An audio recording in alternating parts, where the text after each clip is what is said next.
آپ کو پتا ہے مدن پورہ سنی بڑی مسجد کو آپ نے دیکھا ہوگا بھائی کلّا، بڑی مسجد ہے، تقریباً 150 سال پرانی مسجد۔ اسی طرح ایک حمیدیہ مسجد بھی آپ نے دیکھا ہوگا بھائی دھونی میں، یہ مسجد اور مسافر خانہ کراپرڈ مارکیٹ کا سابو صدیق مسافر خانہ، بھائی کلّا میں سابو صدیق پولی ٹیکنیکل ہاسپٹل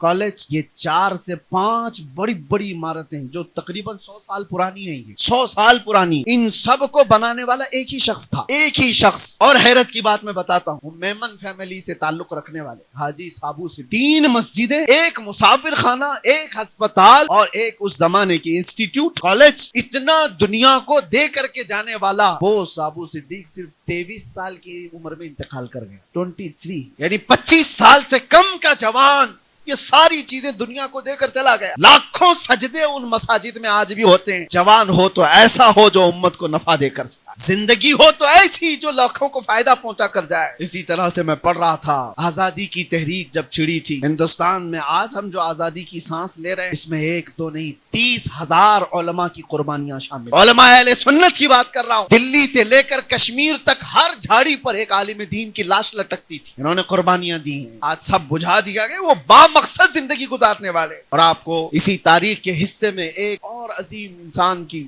میں نے تاریخ پڑھی، ڈاکٹر مختار انصاری کا بھی نام سنا۔ اس زمانے میں یہ انگلینڈ سے پڑھ کر کے ڈاکٹریٹ کر کے آئے ہوئے ایک ڈاکٹر، مسلمان خاندان سے تعلق رکھنے والے ڈاکٹر تھے، ترکی میں